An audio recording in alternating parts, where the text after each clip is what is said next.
It's time to sit back, relax, and listen to Change Your Attitude, Change Your Life. Change Your Attitude, Change Your Life will inspire, motivate, and empower you. Live your best life now. Listen, learn, think, and decide. Change your attitude, change your life. And now, here's your host, Joan Herman.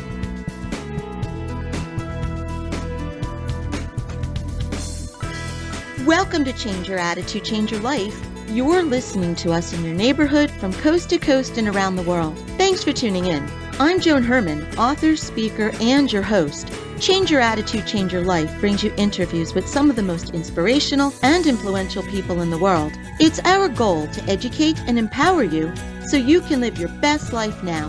Thank you for taking time for yourself, and thank you for letting us be a part of your life. We have another great show for you today. Joining me is Guy Johnson, the son of Maya Angelou, who joins us today to discuss the long and wonderful life of his mother and to share her wisdom and spirit that has inspired so many people around the world. Guy is the author of the new book, Rainbow in the Cloud, The Wisdom and Spirit of Maya Angelou. Welcome, Guy. Thank you so much for joining us today. Thank you so much. Guy, speaking about your mother's words, in her groundbreaking memoir, I Know Why the Caged Bird Sings, she wrote that words mean more than what is set down on paper, and her words have certainly had transformational meaning for so many around the world. She has inspired and strengthened and healed, and she's become one of the most celebrated voices of our time. Guy, tell us a little bit about what your mother was like, the private side. Was she the same at home as who we saw? Essentially, what you saw was what you got. She, the thing that most people don't know about her is she had a wonderful sense of humor, loved to laugh, and she had jokes that she told from the time I was about 3 or 4 years old till the time until she passed, and they would make her laugh. And sometimes, what would make me laugh after hearing the joke 6,000 times was to see her laugh and just to see her body shake with humor. And, my mother was just a phenomenal person, just phenomenal. How old were you when you had an understanding about who she was and what she was accomplishing? Well, truthfully, although I saw her when I was 14, 15, heading up the Southern Christian Leadership in the New York office for Dr. King, I knew she was involved and she was an activist. But I didn't know that she had such wisdom. And I think I actually might have been in my late 20s by the time I fully understood who and what she was. She was a pioneer. Because when I grew up in the 50s, black people were ashamed black. They were ashamed of Africa. They were ashamed to wear their hair natural. And my mother did all of those things. She wore her hair natural. She wore African clothes to my school. And the kids would tease me, and I would end up fighting them. And then I would go home, and I would say, Ma, can't you come to school in a sweater and a shirt set or something? And she would look at me and say, you should be proud of your ancestry. Don't be a prisoner of ignorance. Guy, was there ever a time when your mother got so dejected and she just said, I can't do this anymore, and she wanted to give up? No. As a matter of fact, that is the steadfastness of her spirit. She was able to deal with all sorts of setbacks and disappointments and never become disappointed and never become depressed. She used to tell me all the time that one person standing on the Word of God is the majority. She was just amazing.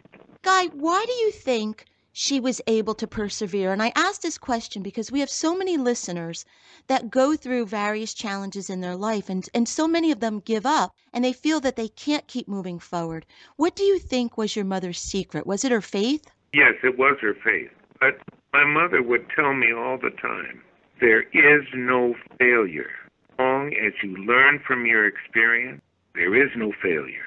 And that's a key element to her, because there are many times in her professional career as a singer as a dancer and as an actress, where things did not go her way. And it did not cause her to change her path. It caused her to change sometimes what she was doing, but it did not change her purpose. Guy, when asked what it's like to be Dr. Maya Angelou's son, you say that you never felt like you lived in her shadow. Instead, you lived in her light. How strong was her light, and what was it like to be in that presence? It was a prism of light, and sometimes it was too strong for me. I would want to run, but my mother was steadfast. She had a lesson to teach me, and she taught me. And I tried to ignore it quite often. I tried to, I was a recalcitrant teenager. I was who went off and did what he wanted to do. Mother persevered, and eventually she reached me, and I am a better man for it. And Guy, what was that lesson that she reached you with? What did she teach you about life? Well, that we are all accountable for our actions. And if we want to like ourselves, we have to do what is right. Whether it's a popular thing to do or not, we have to do what is right. President Obama, President Clinton, Oprah Winfrey, among so many other public figures, have praised your mom's legacy. What can we learn about the way that she lived her life? I think she lived it with courage and commitment. She felt she had a mission, and the theme of her work is to elevate the human condition. So she had things to say about current events as well as the intangible things in life. And had she been here and witnessed what had happened in Ferguson, she would admonish the elected officials to not denigrate or devalue the sense of disenfranchisement the people of Ferguson feel. And then she would have turned to the people of Ferguson and said, violence is not a constructive response. You do not work any solutions with this. Get together.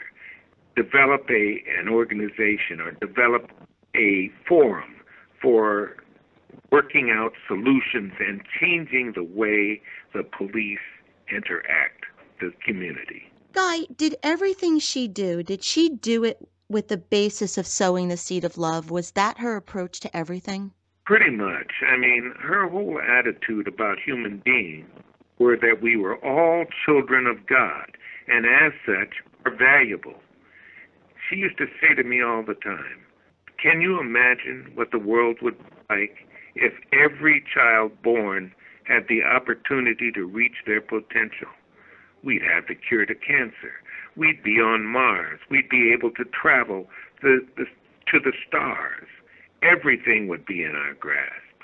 She felt that everything that we let bite us makes us less, that we cannot achieve our potential as a species unless we work together.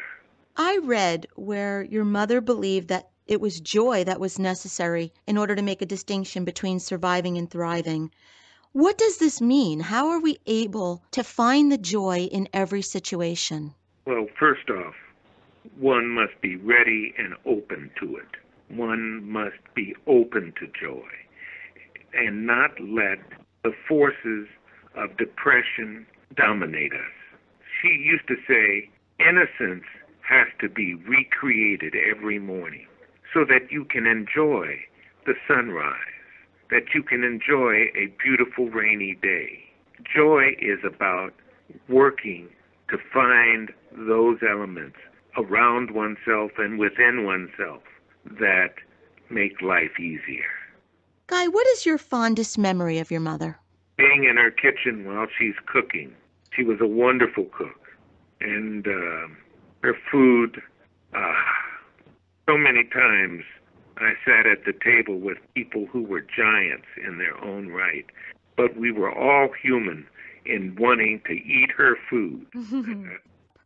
How can we support your mother's legacy? Well, first I would say, don't be a prisoner of ignorance and have the courage to love yourself as well as others, irrespective of their race, their nationality, their gender, their sexual preference.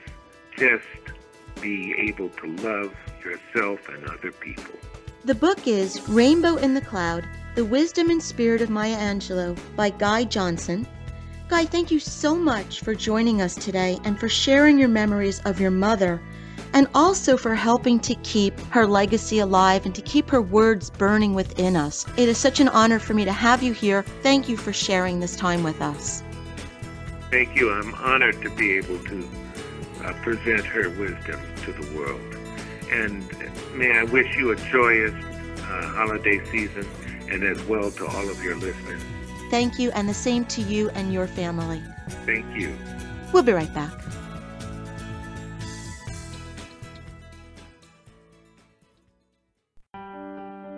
Hi, this is Joan Herman, host of Change Your Attitude, Change Your Life. Did you know that Change Your Attitude, Change Your Life has a free monthly digital magazine that can be read online or emailed to your inbox? Every month, nationally recognized leaders in their field provide information to educate, inspire, and motivate you. We believe in a holistic approach to life, incorporating mind, body, and spirit. Check out a copy of Change Your Attitude, Change Your Life 24/7. Visit cyacyl.com and be sure to tell your friends.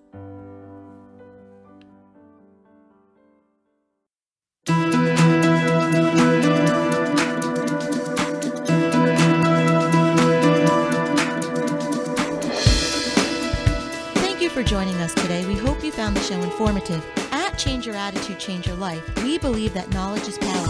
Take what you've learned, apply it, and live your best life now. Remember that the information provided are the opinions of our guests and should never replace the advice of a professional who knows your personal situation. If you'd like more information, visit our website, cyacyl.com. That stands for Change Your Attitude, Change Your Life. While on the site, listen to past shows on demand, read the digital magazine, take part in the book club, and be sure to follow the show on Facebook and Twitter. Until next time, this is Joan Herman. Thanks for tuning in.